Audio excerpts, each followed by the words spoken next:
So we went over up to the second body, the second step, and made our way into the third one. But before we sort of jump right in, I was wondering if anyone had a thought, like purposeful being, where does that come from? Is this from the Bani that we're discussing, or am I making something up? It's gotta be. Right? Or else it wouldn't be up there. and I definitely appreciate that, the trust. But I also want to be sure that as you're looking into it, like these words start to make sense. Like this is what I took away, like of this body, is that it's about authenticity versus pretending, and it's about whether I am at ease with myself or I am ill at ease, right? And really what this is about is what exactly is being. That's a door that we need to open up and start going into it, because we hear out in the world, these things in the last 10, 15 years have come into vogue, like, my authentic self. It's even made it out to the world where people will use these things. But they have misconstrued and turned it into something completely else. Like, this is my truth. This is your truth. It's about the relative truth. And when we're talking about the self and truth, in Gurbani, it is not about the relative self. Because I can make up whatever. And I go through my own phases in life, and I've made up a lot of stories about my own life, about my own identity to shape that. And each of us are free to do that. Although, right? I just a side note, like, I really come to realize that unfortunately, there's your truth and there's my truth. And sometimes that truth is just like, yes. it's not working. But yeah. And why are there problems in the world? Why do I suffer? Why do you suffer? It's because my truth does not match your truth and does not match her truth, and now there's conflict. And that's where all of us, and then there's different interpretations, different frameworks, not just frameworks, because I could have a different framework with Gurbani and Gurmat.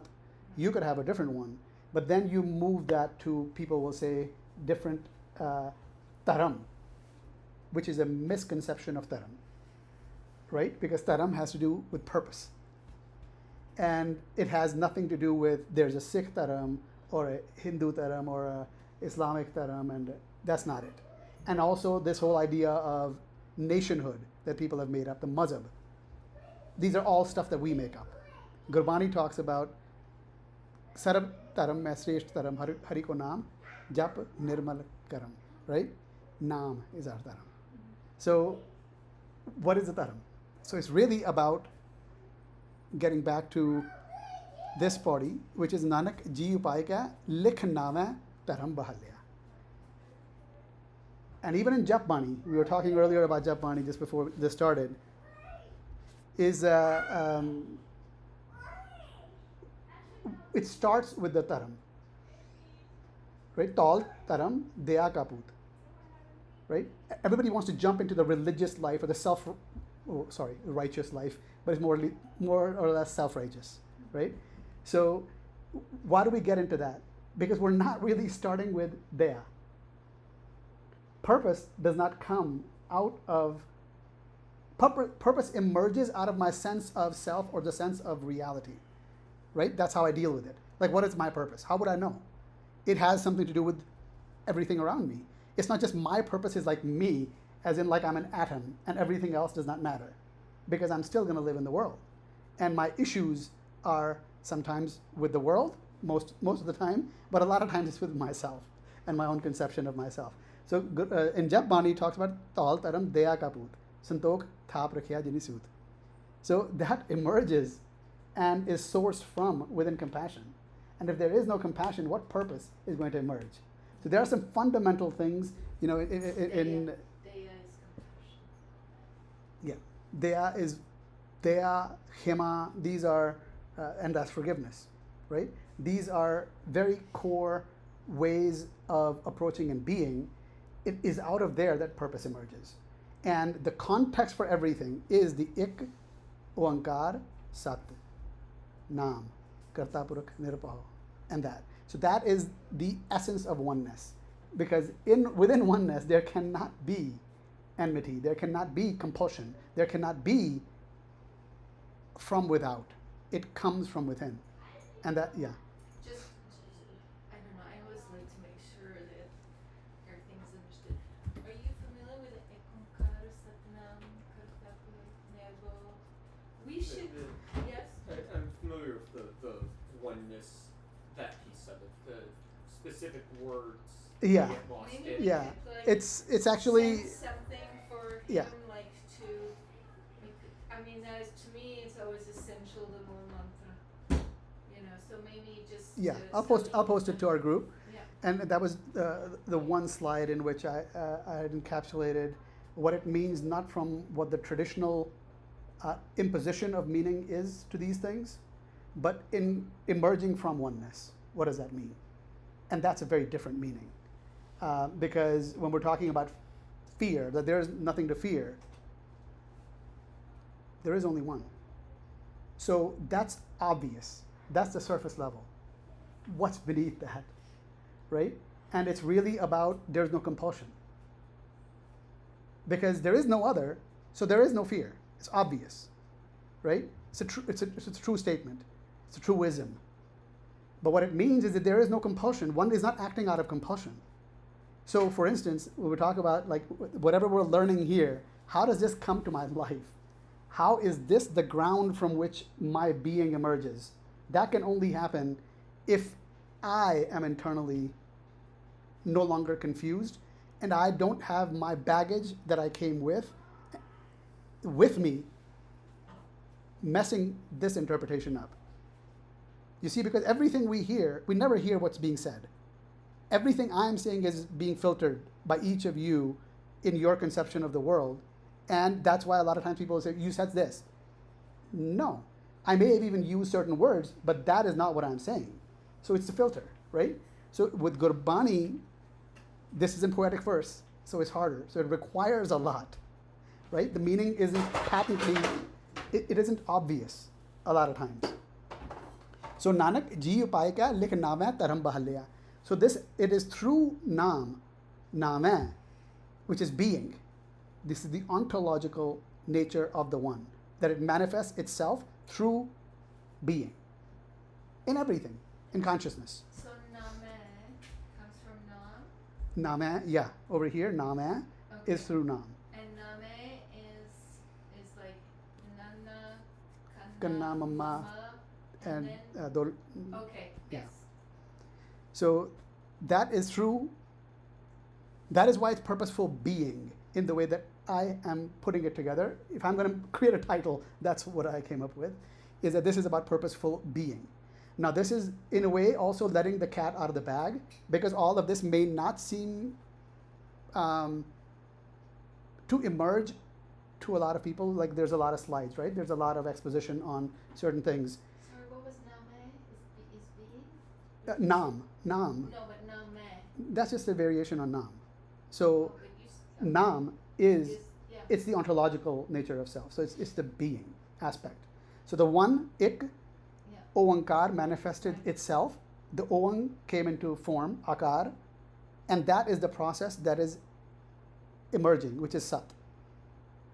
And it emerges through Nam. And then it's, Nirpao, Nirvair, Okay, Akal I'm Murat. sorry, I'm just like, this is where I like to understand, like, when I see words. So Nam I get, but then how Name? Gurbani, because it's poetic, so it uses the artistic But freedom. it's still like for nam. Nam is name. It's It's not- the same. it's It's the just to fit same. within the. Okay, great, thank you. Yeah, it's also in any language that we speak, in order to construct a sentence, the words will have a past tense.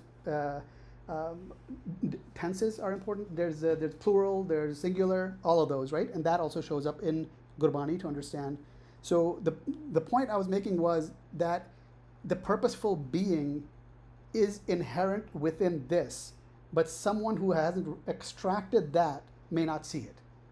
They might think like I'm just like throwing up words that sound cool because, in 5, 10, 15 years, everybody is talking about these things because it takes about that long. A lot of this terminology has, the purposeful being. This has been available since the 70s, frankly, right? So it's not like brand new, but in English it was not used in our books, right?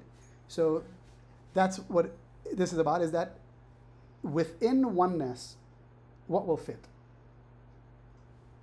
Only that which is worthy of fitting. Thao na payan kudear. So if I'm living in kud, in Jap Bani, there is a kiv sachiara hui hai, kiv kuda tutta pal. How will this veil, the wall of kud, break? And kud is a product of Maya. And Maya is simply a structure within which the Oang becomes Akar, which is Oankar. In order for the one to play the game with itself, it must not be fully cognizant, otherwise it would be kind of a short game, right? And each one dealing with itself. So kud is thao na payan kudear. Kud will never fit. This is a square peg and a round object. It's not going to fit. So in order for it to fit, it must be aligned. And for that, it has to emerge from Nam and purpose. It is purposeful being, right? So that's kind of the idea, if that makes sense.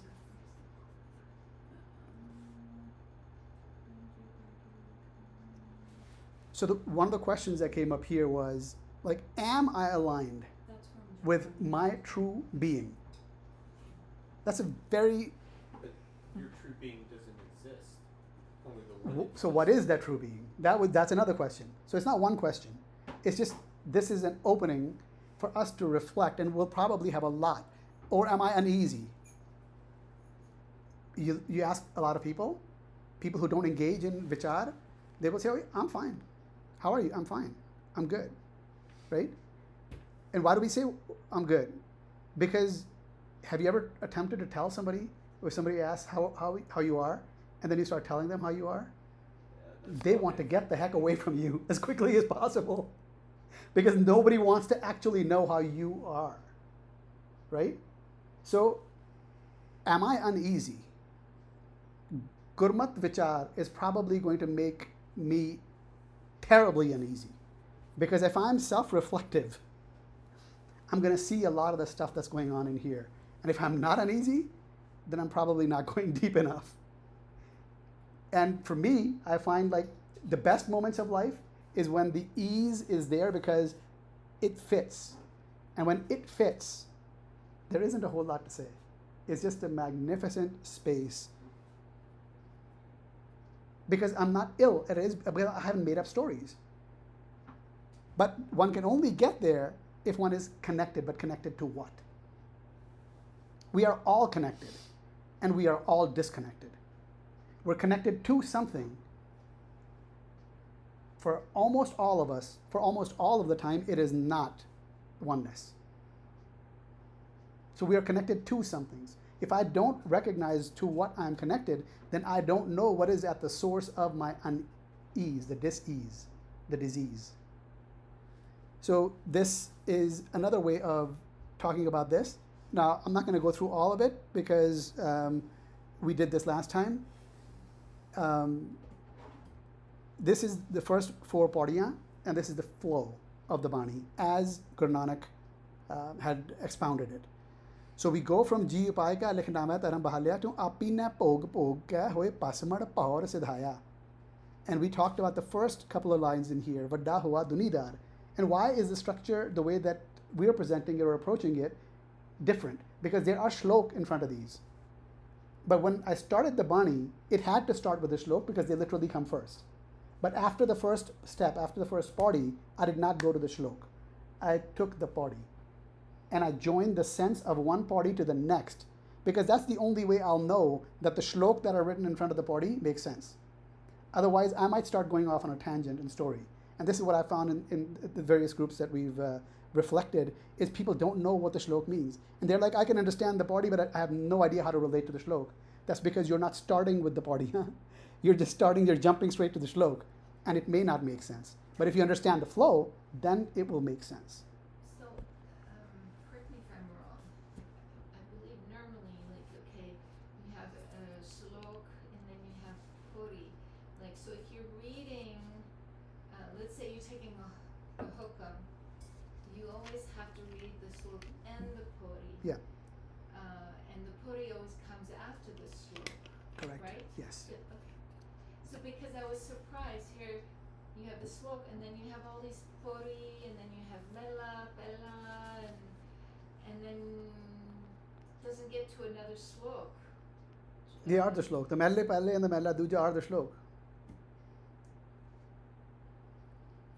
Okay, I don't have my. In here it does have shlok in between. Yes. Oh, really? Because some, I don't know. I Yeah, don't the have site has slope and then M and Yes. then P words I can't It, pronounce. it's the mella pella. That's the pella. And mella pella is the numeral 1. Number 1 is how we call it pella. But you would read, let's say you're taking a hukam, you would read the slok, the Yes. Mela, Pella, and the Paurhi. Yes. But if there's another Paurhi coming after, That's like for that's a bani. So there are many steps. So when it was originally expounded, all vara have padiyan, and that's how they were recited, okay. right? Later, the fifth master brought in the shlok, because the shlok many times are kind of direct. They seem very direct, and you can relate with them. They seem like it's almost worldly, but they're not. But you can at least relate to the words on a worldly level, and then you can go deeper. The padiyan are all abstract. Api ne aap sajiyo, api ne rachiyo now. Dui kudrat sajiye kare asan ditho chao. If you don't know what now is, what are you going to make of this? If you don't know what rachiyo is, sajiyo is, what's the difference? It makes all the difference. So it's like sort of like getting deeper and deeper into the layers of uncovering myself, because who I think I am is not who I am, and who I am being most of the time I'm not even reflective of. I think it's just somebody blaming me, like, oh, you're being a jerk, or somebody sometimes will say, you're being very loving, you're being very nice. That's a state of being that emerges from somewhere. That's the nam. Now, if you read a hukamnama and there's like a bunch of Paurhis, you wouldn't read all the Paurhis, or would you read all the Paurhis? You would stop at the First. end of the first. Yeah, you would Yes. stop at the end of the first, right? Okay. Yeah. Just making sure I know. Yeah, unless you have time and you would love to go, because it's all hukam. Yeah. Right, No, all but of I it mean, is just like hukam. usually if you take a hukamnama, then By the way, it's also hukam. It's not a hukam nama. A nama is a letter. oh, That's not a letter. So this is another. silly interpretation. Oh, okay. So yeah. So coming back to the second one, which was that the separation scatters the self. So who we are a part, and this part feels apart and has trouble because of that. But I am not able to relate with the bigger picture, with the bigger whole, which is why I find the wholeness in, if I'm being trained at a very superficial level by Hollywood, then it's like, oh, you complete me, right? That, or there's a family, and then I feel like that's my unit. Then there's a community, then there's a maybe language, all different types of identities that we ascribe to ourselves. And that's us and our boundaries and the various concentric circles within which we are living. At the largest one, what is that? At the largest level. The infinite?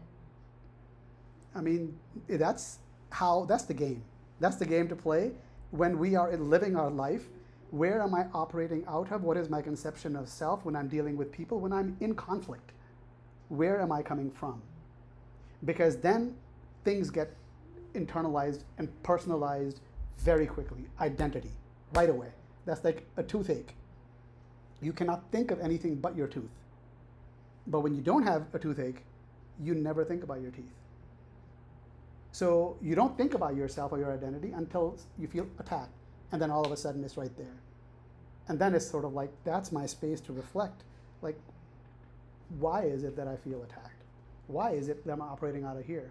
And what else is on the table for me? And that can only happen if I'm doing the work. I was just thinking, we're not taught to interact from that infinite space, or I don't know what to call it. It's like even I go like in life, daily life. Yeah. If I'm interacting with someone, I'm not going to think, oh yes, I have to remember that I'm part of the infinite, and then it's from there that I totally forget about that. It's like it should be easier. It should be easier for you. You know why? Because you have to live up to the name. Your name is Simran. Yes. Simran. Yeah. So that is a constant remembrance. Yeah. Right? And that's kind of what it is. It's like none of us remember. But that's a space, right?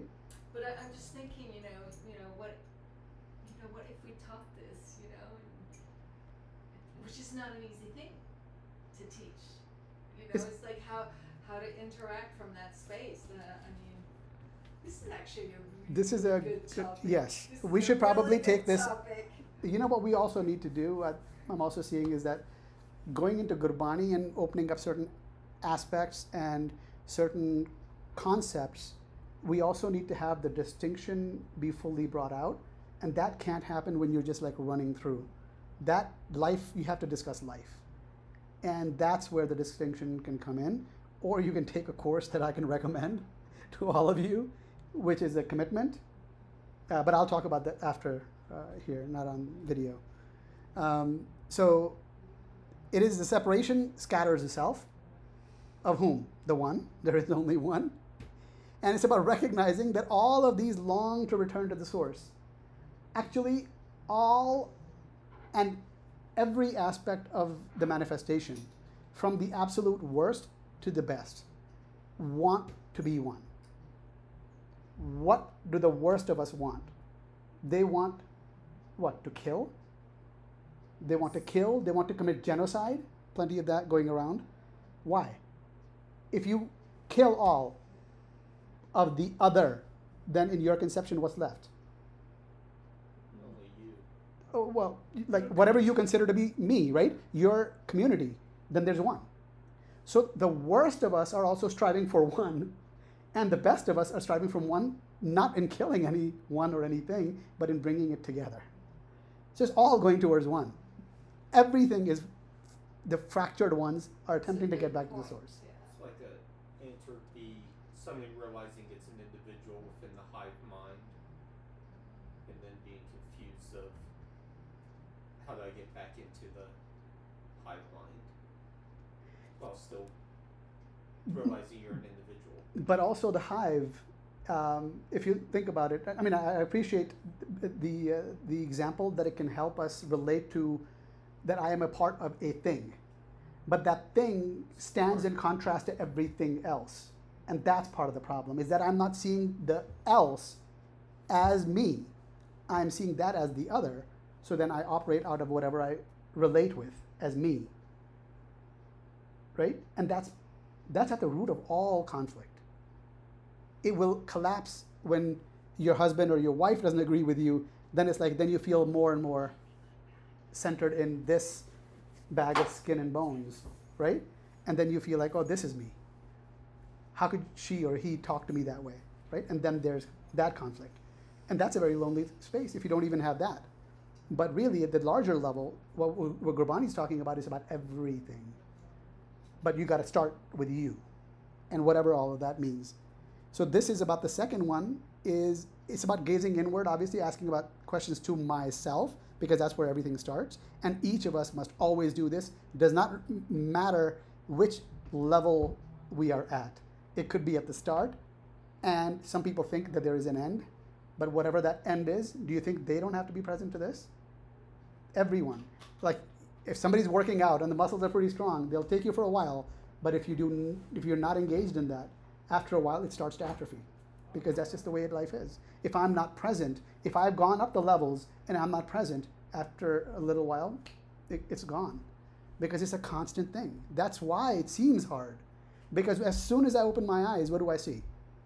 I see difference. I see there's 4 different people sitting here, different from the one sitting here. I smell difference. I hear difference, because evolution has reared each of us for that. Guess who didn't make it? Is the ones who didn't make the difference. They aren't alive. They got eaten up. So how do we get to live now, today, when we're not being attacked? We're not worried about animals, but we're worried about my sense of self, my ideas. I'm not being valued. I'm not being judged fairly. Like this, we feel attacked. That's my sense of self. I feel like I must defend it. I must fight back. I've got to show that I have something. I have to prove something, because that's how the world is judging us. This is your value based upon how you are. So if you can be a massive jerk or a major critic, what are critics? In investments, they say critics sound smart, but the people who've put their money in something that they have conviction in, they make money. But what's important is critics sound smart, because they always have to be there criticizing something or the other, because that's the only way they get to show that they have value. Otherwise, they have nothing to add, right? And I'm not saying that I'm a very critical person, so that I'm being self-reflective as well. But what is the criticism for? Is the discernment to help me grow and get past wherever I'm stuck, or is it just to talk? Because if it's just to talk, then that's my prison. Then I'm not getting out, and I'm not going to be able to help anyone get out. And I can't help anyone anyway, by the way. You have to help yourself.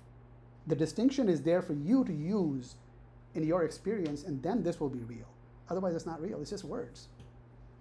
And that's why you don't find a lot of people in Vichar, is because it's hard work to begin with. You got to be self-reflective. You got to actually look within, and you're going to find a lot of dirt. You got to deal with all of that, and then growth shows up also as you're reflecting. But at the time, if you're acting out of ego, your ego does not like it, because I'm always wrong. I'm finding every day, multiple times a day, that I hurt this person, I did that. It's a constant noticing of things that are going on. And one can feel guilty about that and get down, or one can really take that on, you know what? I actually engage in all these things. I hurt all these people. I said all these terrible things. Let me make it okay. Let me go out and be responsible. So there's a lot that is in here when we talk about wholeness, which is why I'm saying there's a lot, but that may not look like there's a lot when you just read it quickly. It's like Thauna Payan Kudeyar. Now, people look at it as morality. Well, you're not good enough. I'm not saying that they're wrong, because it won't fit one nest. That's literally a round hole, and you've got a square peg. It's not going to fit. So if I wish to be in oneness, I gotta come from oneness and remain within oneness. That's the only way to be in oneness. I've got to see it, I got to smell it, I got to hear it. And that's very hard, because these are always looking at difference. So I would say this is this is the tattva, this is the essence of the second party that's coming out. And this is now the third. Any questions or anything before we move on? Anything you want to discuss? For the second party? Yeah. Not really. I think you covered it pretty well. I think when Saki and I were discussing it, we came across, when we discuss, we look for particular words, what word defines the body or the slok or the meaning of that, and for us it was done. And it's interesting how that body shows you this is how you start by getting into following Dhanam. And we could relate it back to Japji Sahib, Guru Nanak Dev Ji's first step towards getting to an enlightened state is following Dhanam. And Dhanam itself, it can be like a pretty big topic to talk about what is Dhanam, what do you follow, and then you get into following the hukam, and then what does hukam mean, and all those fun stuff. But getting engaged with that is a good baseline, and then the next party continues from there. Yeah. I just wanted to something about the fact that you were talking about. None of us know how to constantly be in that oneness. That's why we're on the journey. And I think for me, it's helpful to remember it as it's a practice, just like any other skill, right? So the more you do it, the more easier it gets to remember, and you don't have to constantly go, oh, it's gotta come from oneness, and I gotta interact through oneness. I felt some sense of struggle in that moment, whether that was conflict, whether it was even a positive thing of, I felt a sense of pride there. Something's off. I'm off from my oneness because I'm feeling a sense of me in a happy or a sad way. And that's where the self-reflection helps to go, how do I not have that feeling in next time I interact, and not feel prideful, not feel joyful, not feel overly sad. And I think that has been helpful in remembering it as a practice rather than it as a constant. It's like it's that awareness. Yes. It's like to kind of to live in awareness and be aware. Okay, where am I coming from? What awareness? Just awareness. Yeah. There's one of the interpretations that we went through for Paurhi 3 kind of talks about that. I'm sure when we get into it, we can talk more about it on how. But whenever we start. No, you can go ahead. It's going to come up, so why don't you go ahead and. Okay, cool. Yeah. So 43, I think, was a little more tricky to understand. But then when we got to it, there's a part where the guru is talking about, the literal translation says, his God and bad deeds are added up, sitting there, his account is read. And then the next line says, he is whipped, but finds no place of rest, and no one hears his cries of pain. And then the blind man has wasted his life away. And when we come back and look at the keywords that we're talking about, one is agge karni kirat. How do I move forward? And the next line is Tauna hove Paurhi. Bondi. So, and then after that, so the base that you've created, that you have not created, is now gone. Why would you cry now? And one of the ways we interpret it is that Guru will never talk about what's happened or what will happen. Bani is always present. This is what Saki also brought up. So we were like, okay, so it definitely does not mean that. It's not gonna say like, okay, and it's not gonna end it like, okay, now you're a bad person. So we went deeper to understand it, and one of the words that came across. I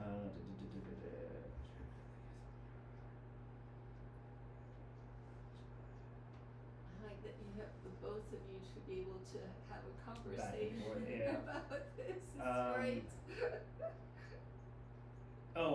The Janam, Janam Gavaya. Janam is basically, literal translation is birth. Gavaya, you've lost. So one way to interpret this is like, okay, you're a bad person, you've wasted your life, go to whatever. But again, when we read Barney, we recognize that the Janam Maram, the concept of birth and death, is your moment. Every moment that you're not connected to the Guru, you die. And when you realign yourself with the Guru, you're reborn. I like that. So the Janam Gavaya is that moment that you've lost when we don't feel connected.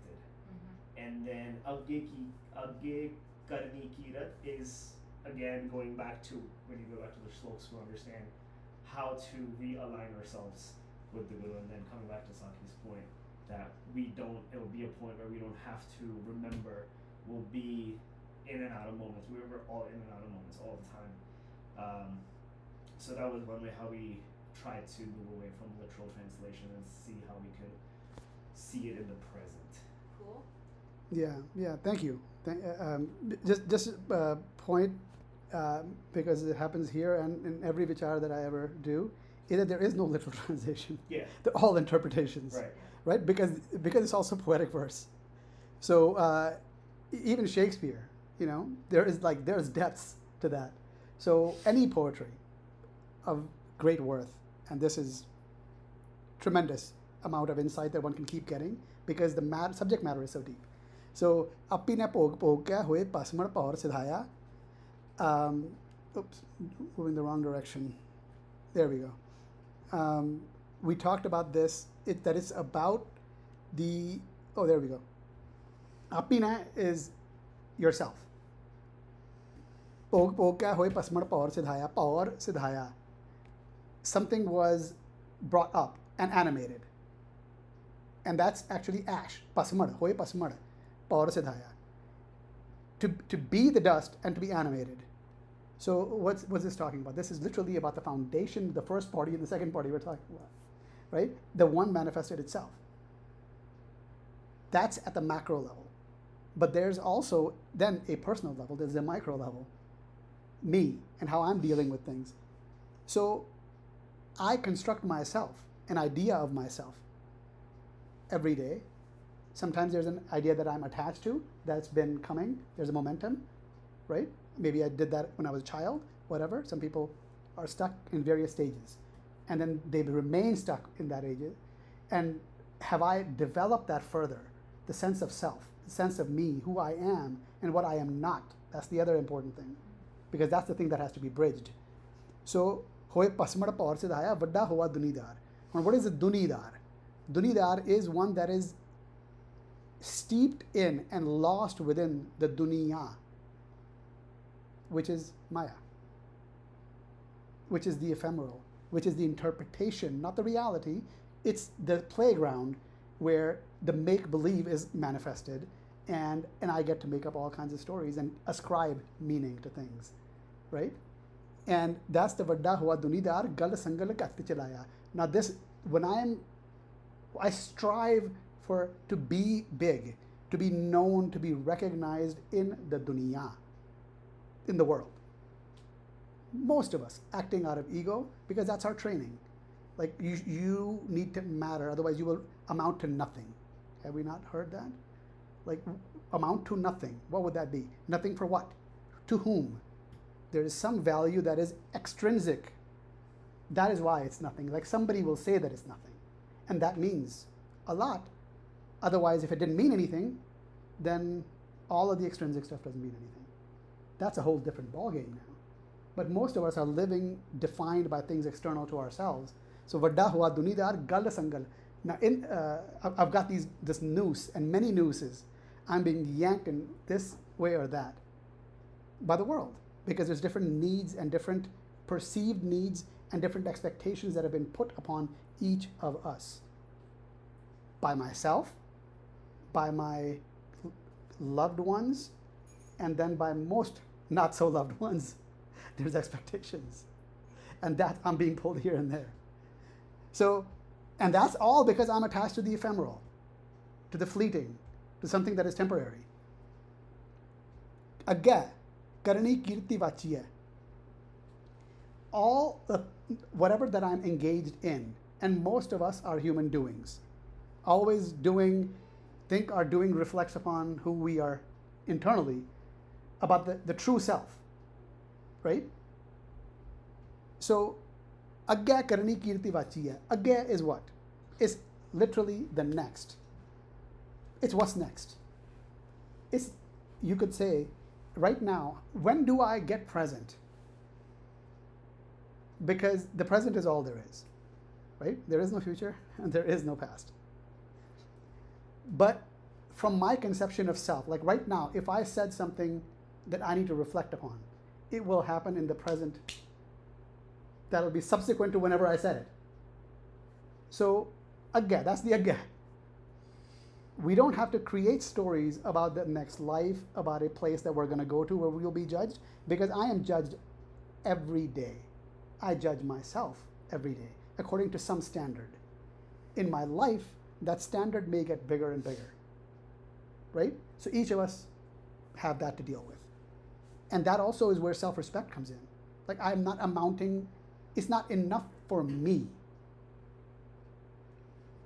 Agya karni kirti vachiya, beh lekha kar samjhaya, and that is where we get to reflect. And that's actually what we're engaged in right now, is that space that we're opening up. It is for self-reflection. So the effects are made clear in reflection. And that's what we call retrospect, is that we're retroactively evaluating it. So that's when we are at evaluating effects. But most of us are living a life that is of effect, at effect. We are not at cause. And that is the fundamental disconnect of a life that is powerful and a life that is not powerful. Is a life that is not powerful is always at effect of everything and will always have everyone else to be responsible, to put the blame on. It was my family, it was my culture, it was my this, it was my language, this was missing, if this were there, everything will be okay. Right? But nothing ever is okay.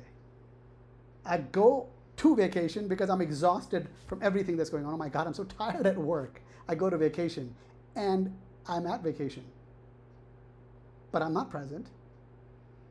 And as soon as I start thinking about, oh, in 2 days I'll be heading back.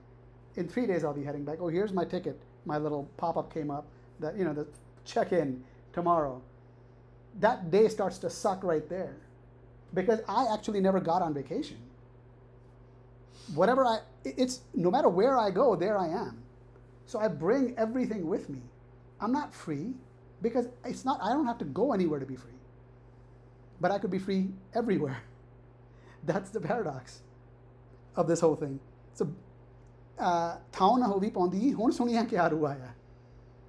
Again, regrets in retrospect. ਹੁਣ ਸੁਣੀਆਂ ਕਿ ਹਾਰੂ ਆਇਆ.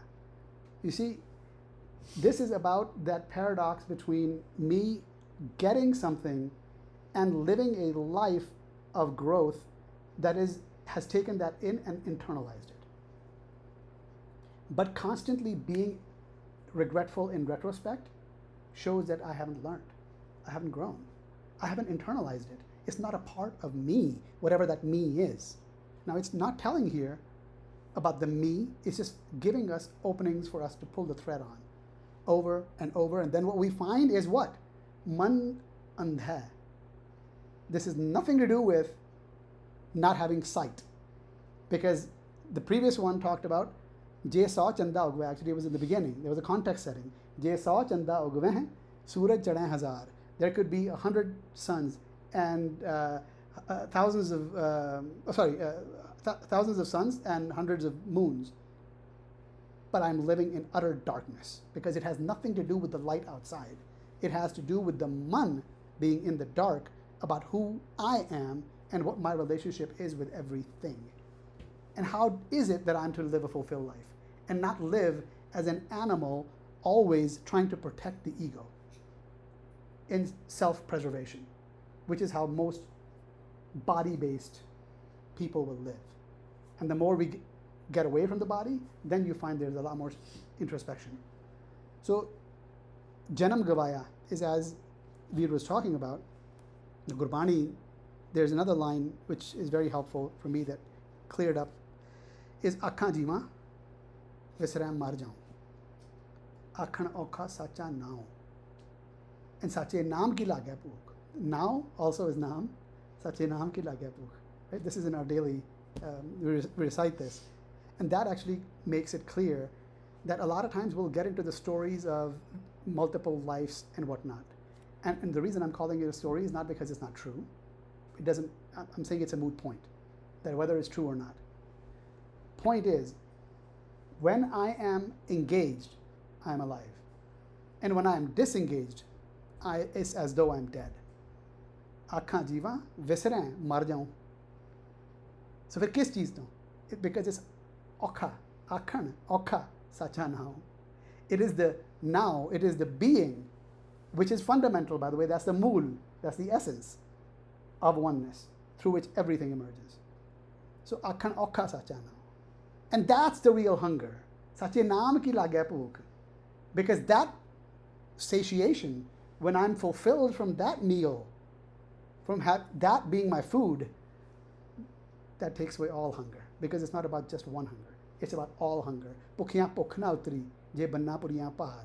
Again, going back to Japani, because these are all concepts that come over and over again, it's not about not eating or starving myself. The starving myself is also addressing something deeper within me. There is a hunger that does not go away. It's the hunger for things. It's the dunya. And dunya can be there even if I'm saying that I'm disentangled from the dunya. There's a funny story. Osho talked about this. He said that there's all these folks that the yogis, they left, and they're the sannyasis. They leave the community, they want to leave, and they live out in the mountains and whatnot. And what are the stories that come out of there? There are stories, these are kathama, right? We also call the stories we hear katha. Is that Siddhartha Gautam, the Buddha, before, and this is not just limited to him, it's for all of them, is that they were about to reach enlightenment, and then all these heavenly, dancing, beautiful women came, and they started doing their best to distract them. So how Osho's take on this was that these emaciated and dead and deathly humans sitting out there away from everything,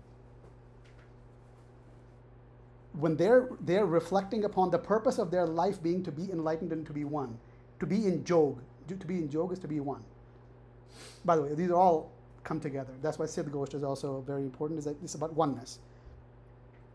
All they can do is think about women, because no women from heaven are emerging for these emaciated dead beings. That was a joke, but I think it hits pretty hard. Is that no matter where you go trying to get away from things that you're actually interested in, you cannot get away. No matter where you go, there you are. And that's why I can't have a vacation unless you're ready to be at vacation from your idea of self. So that's kind of like a quick run through of the third body. We'll obviously go through each of the shlok in here, but the point of this being that reasoning doesn't help a life unfulfilled on its own. Kyunki it's about man andha janam gavaya. The man is working hard.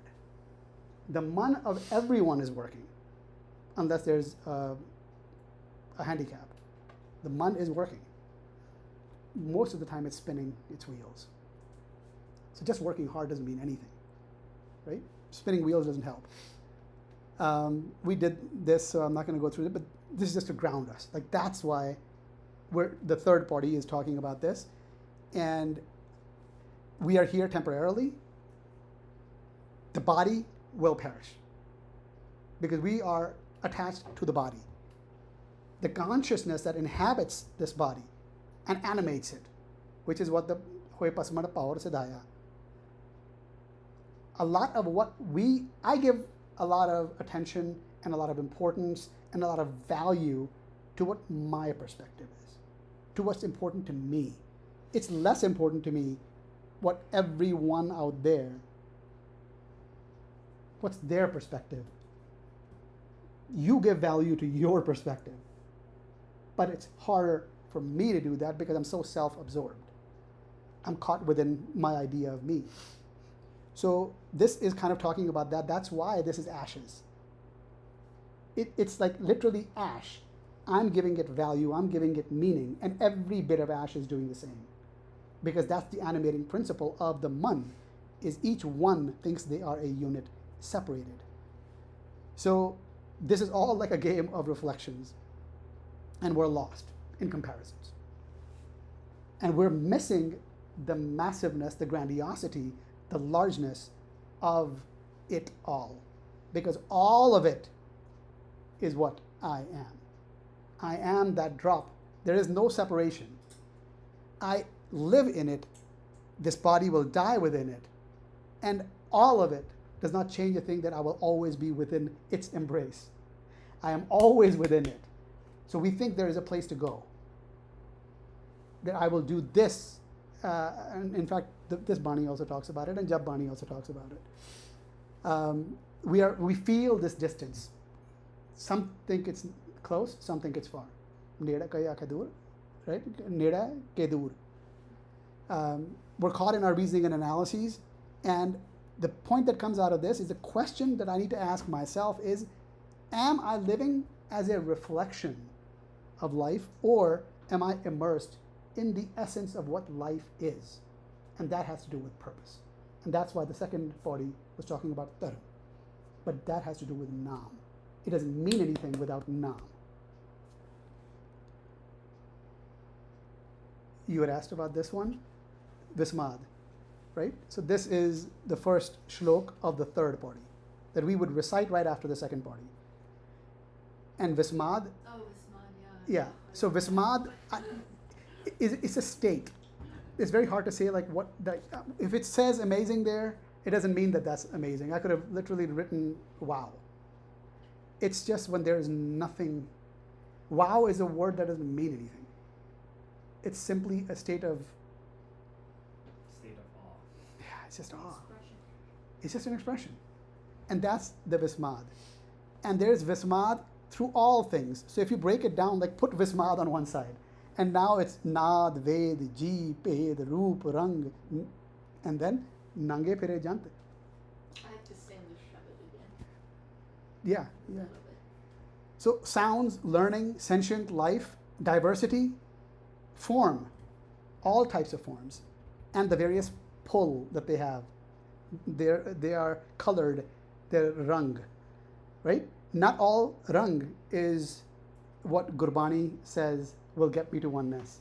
There is a kacha rang, and then there is a lal rang, and the lal rang is ko laga, right?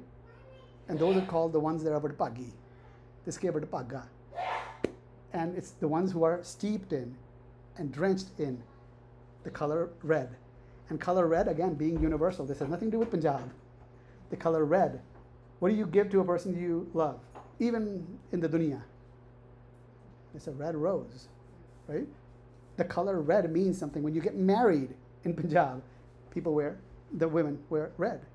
And generally the men will also wear a red dastar. Why is that? Because it is referring to love, right? And the color red, and also it's part of life, right? We're literally made of blood. It's kind of like an animating force, but that's a loving Like color. I know technically white is like usually when people die, people wear white. Oh, Did I hear that right now? yeah. I mean that's we've seen that, of course.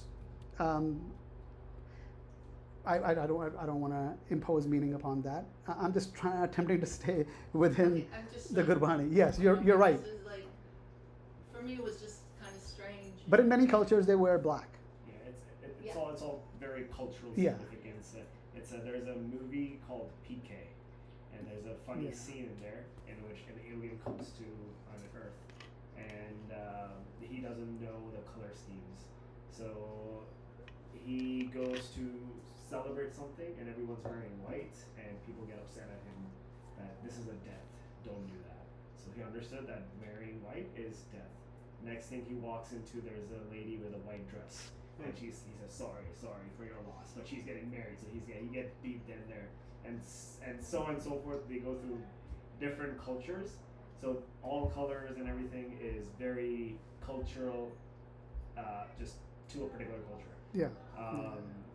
Even in Gurbani, you will see the bride, the color red. All this is specific to culture at that time, but like Riji said, the story is just doesn't have any meaning to it. But what the story is trying to imply is what brings significance to that. Just use metaphorically. Yeah. People get the meaning, the true meaning of it.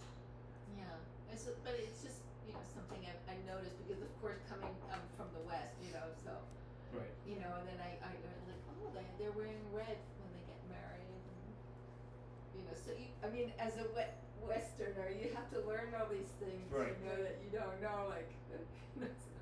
Yeah. So I mean, the point is that Gurbani makes a lot of references to these things. Some of them again, whatever meanings that you see, here's my take is that interpreting everything in Gurbani, take it to the broadest context possible. That will give a meaning that can fit anyone. And if you don't, then generally it'll cause a little consternation because it doesn't fit, right? It's got to fit across.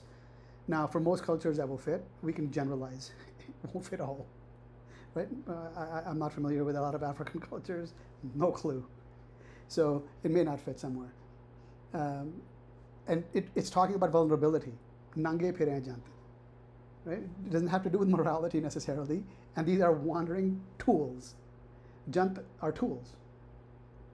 So again, those are threads to pull upon.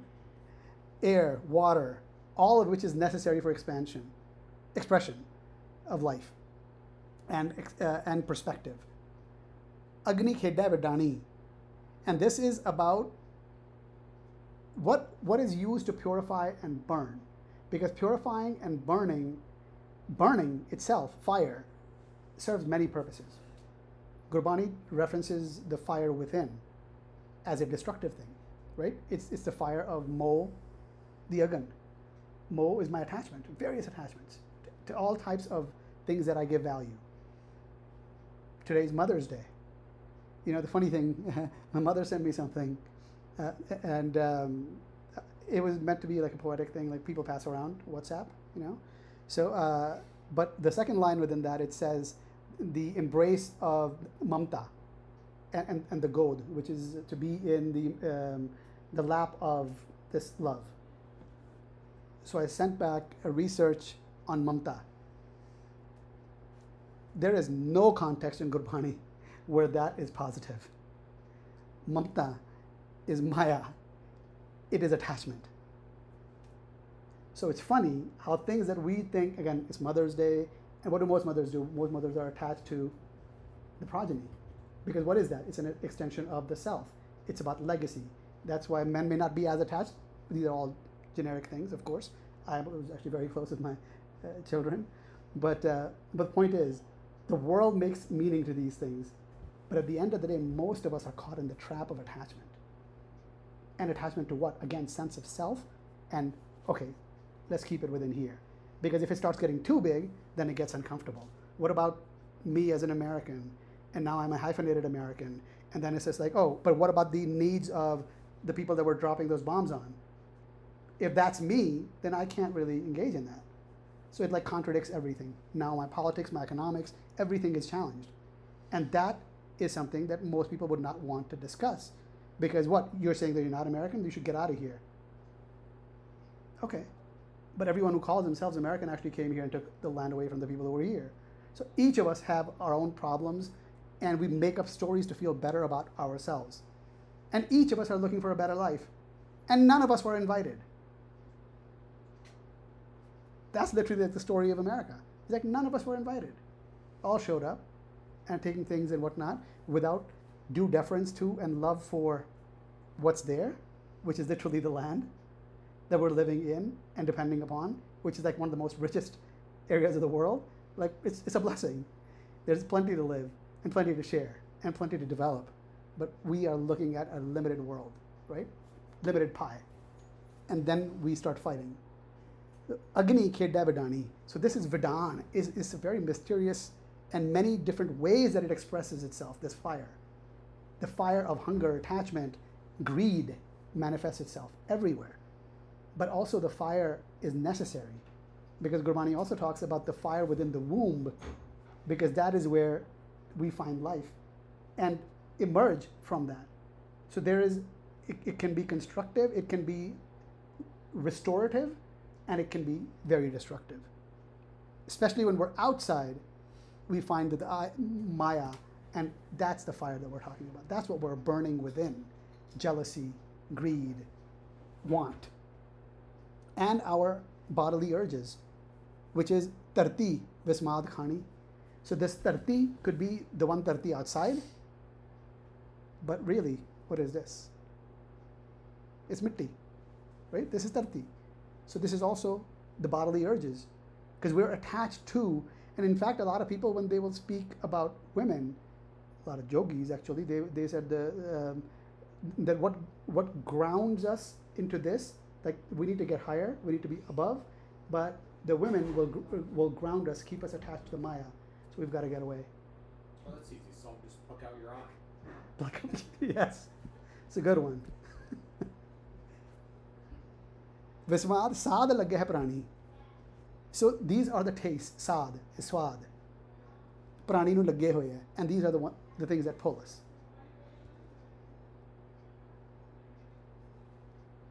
Bring it down is that the fire purifies, and it can also burn our impurities.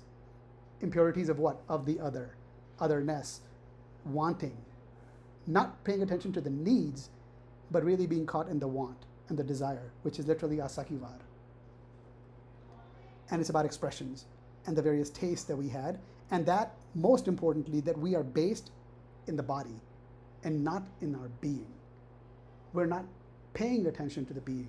We're not reflecting upon the being. We're thinking about the doings. And that is why the Karam Kand that most Sikhs talk down upon, we come to our places of congregation, and it's essentially Karam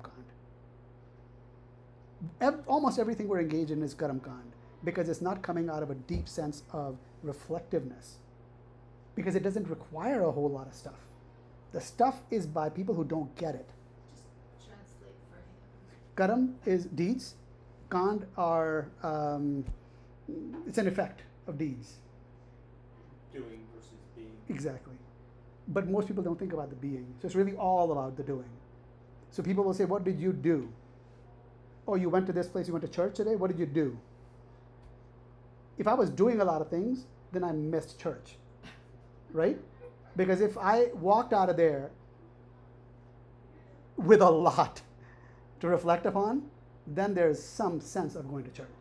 And that's why the doings that we're engaged in, it's just passing time, right?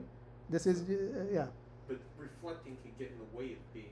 Yes, at it the can. Same time, right? It can if it's cyclical and I'm not learning. Because the point is to actually extract and implement in life.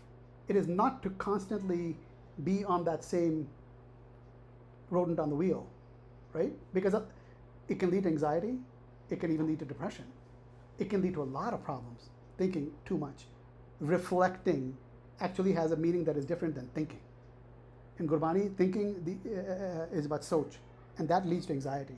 And that emerges from Maya. That's related. Because the Maya does not get us to the being aspect. Because Maya is all outwardly. It's the Manua. It's the man that is focused outside. It is not the Unuman, which is the one inside. These are, again, definitions within Gurbani of the man. Again, most people don't know this. Please don't feel like if you didn't know this. These are within Gurbani, Unuman and Manua. Unuman and Manua, Sun Samana. We will get to it at a different time. Actually, it was in the Oneness video. If you want to watch that again, these were referred to there. Okay, yeah, we'll wrap up here and we can go through questions. The last one is the first Sanjog Vijog, which is about separation or being dedicated. Dedicated is to come together, right? Sanjog Vijog. Again, from what? Purpose. Puk and Pog, it is hunger and indulgence to act upon. And what are these hungers? These are all types of bodily hungers. These can also be our physical propensities. Sex is here. Puk and Pog, all types of hunger. Sift Salah, which is the conversation, when I'm pulled by a conversation, right? Conversation is a Salah, and Sift is the one that elevates me, right? Sift Salah. Or I could be Ujjad, which is to go out of my way, be lost. If you've heard Sakhiyan of Guru Nanak Sahib telling a group of people to disperse, and people who were terrible and treated him terribly, he said, Vasderevo. That's a story. This is my one attempt at stories. I don't do stories very well. Why? Did he ask people to live and to prosper wherever they're at? Because you would not want that to spread. And the people who have something of value, he said, you should disperse. Like literally, ujjad jao. It is to be homeless. And that was a blessing. that is what is needed everywhere. And the others should prosper and stay exactly where they're at. That's the ujjad and ra. It's about floundering when we're on our way. Ik ਹੈਗਾ neda and dur, close, yet far. We are separated and in loneliness. We discussed this earlier. Dekha, hajra, hajur. Hajra is here, present, now, at hand. So it's evident. I can see it. It's evident. And that's when we're talking about oneness. Oneness is not a concept. Oneness is something that I see everywhere. If I am present and feel. Yes. And the feeling is actually critical. Yeah. But I can't have the feeling unless I'm able to see it. Right? So that's why also the vichar is necessary. Because singing it won't mean anything if I have not reflected upon it. Without reflection, there is no bani. Sikhi sikhya gur vichar. Vekh vidan, looking at and witnessing and being present to the magnificence of everything. These are the immense expressions. Then what do I get? What do you need?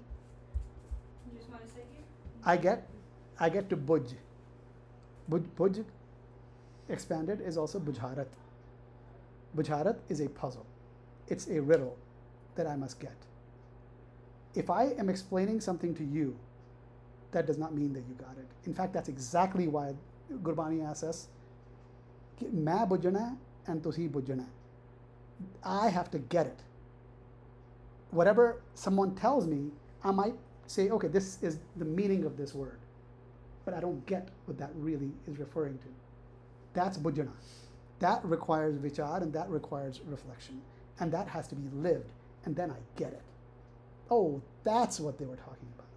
And sometimes we'll get that like 10, 15 years later. It's like, that's what they were referring to. My God, that's huge. I wish I knew that 15 years ago. Haven't we gone through that?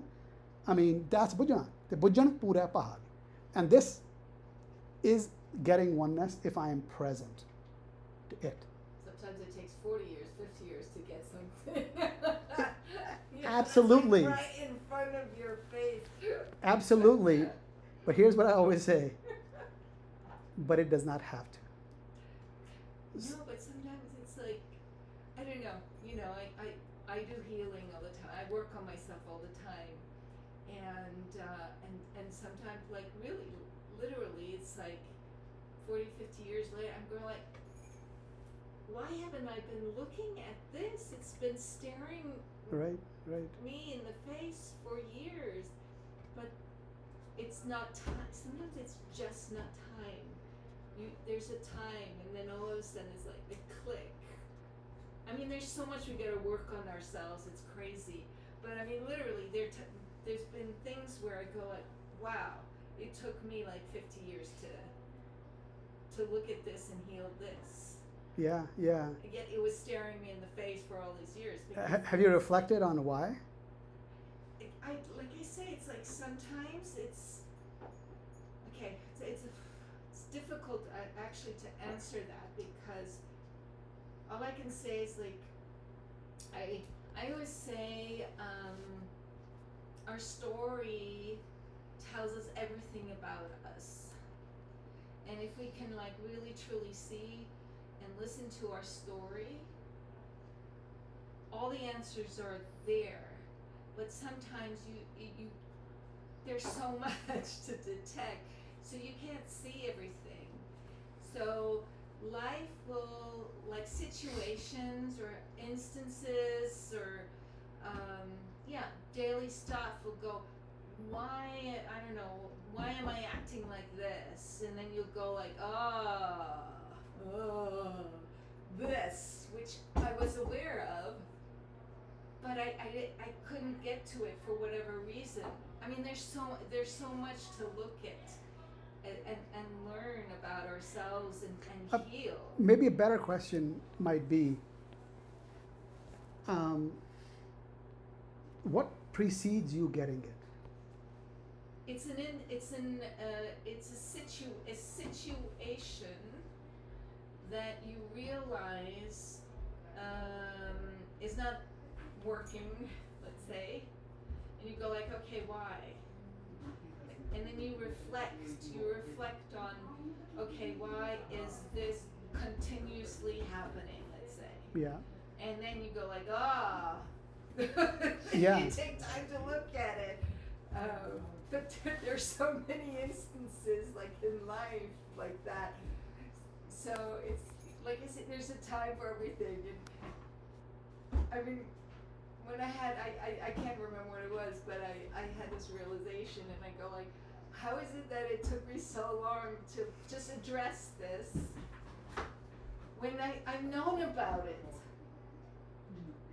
But I don't really have an answer. It's maybe there's just a pattern. I don't know, when you go through, but it's like these instances in life.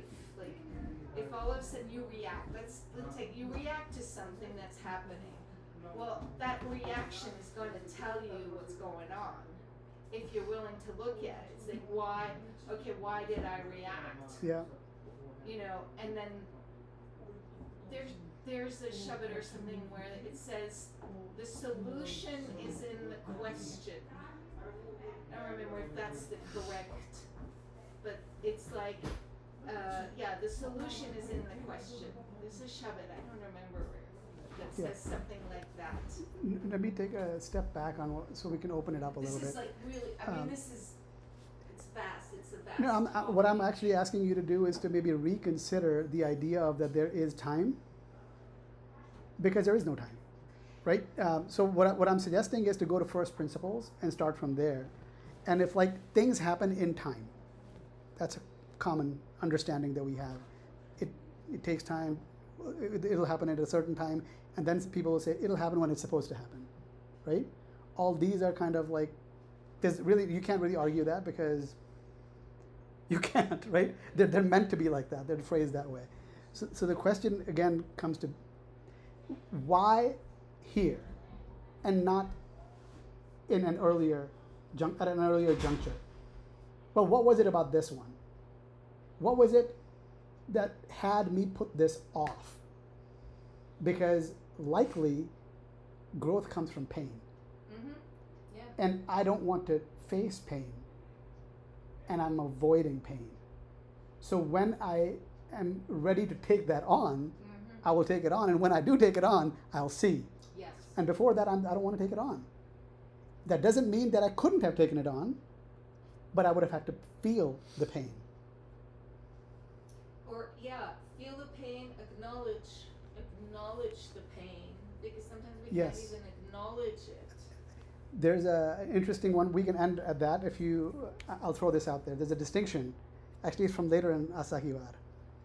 And this is not the interpretation that I know anyone has. So I'm obviously going to, and this is one that is used by everyone. Dukh daru, sukh rog paya, ja sukh tam na hui. You go around in the Sikh world, you'll hear this everywhere. What does it mean? No. We'll get there. Dukh is pain and suffering. Sukh is to have peace. But really it's about union, it's about oneness.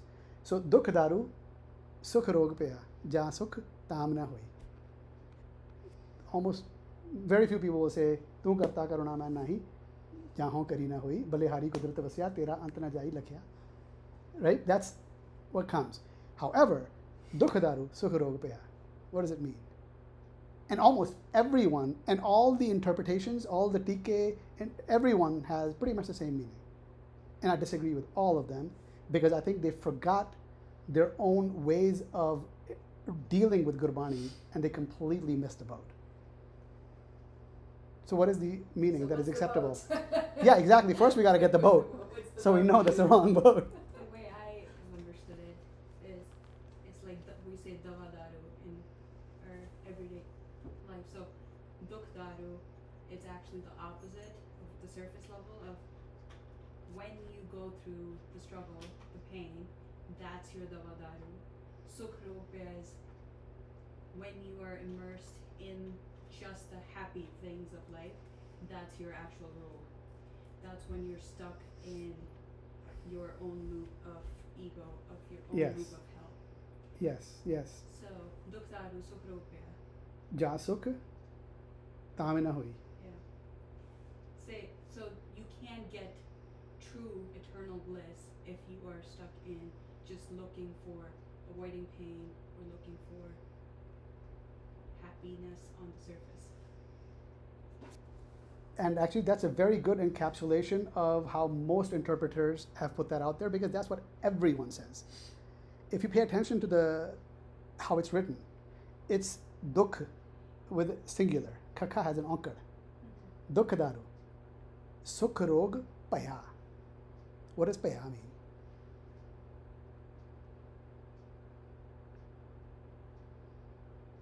Anand paya meri maaye satguru mein paya. Every day we read that, right? What is peha? To be. It's like he's experienced, right? Peha. Or it's even like, that's how I understand it to be. O peha menu. And actually there's another one, japana. E menu japada. That's also like, that's how I see it, that's how I interpret it, right? But experiencing anand peha meri maaye, that's experiencing it, anand. So, dukh daru, sukh rog peha.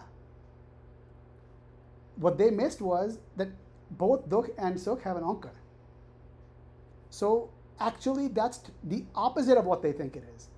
They're saying dukh is disunity from the one. That's the medicine.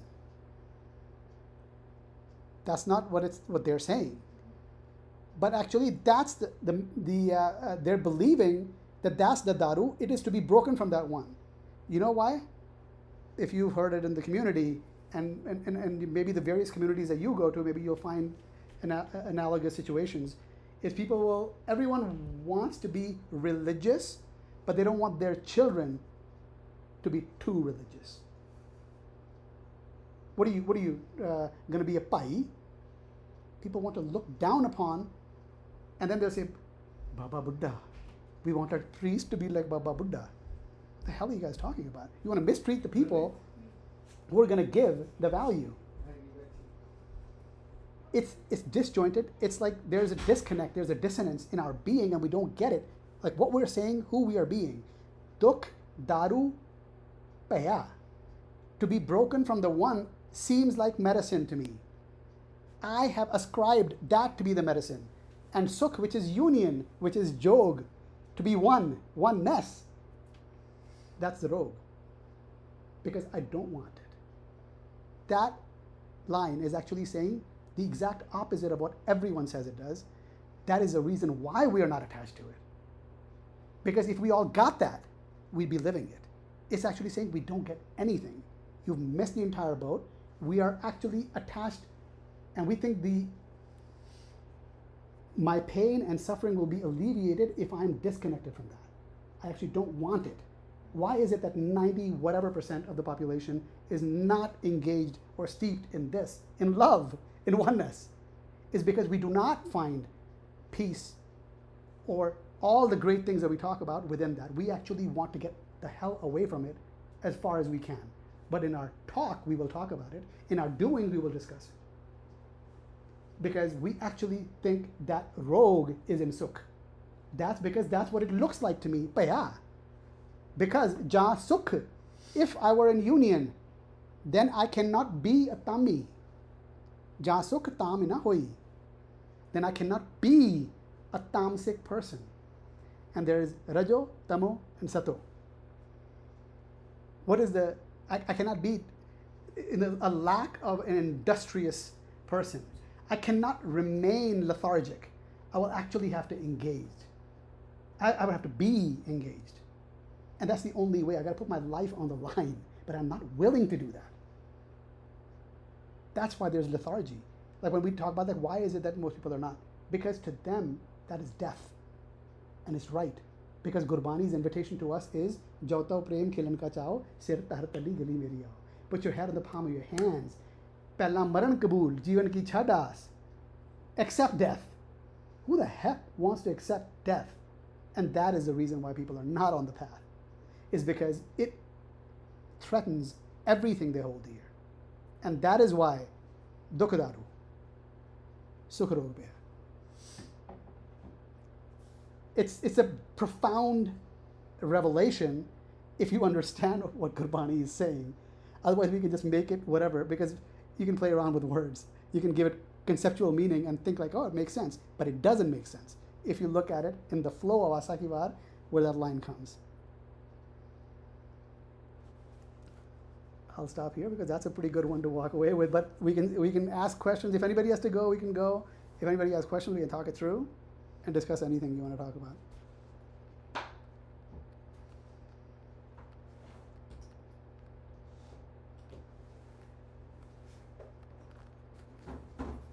I bet this was like deep, as usual.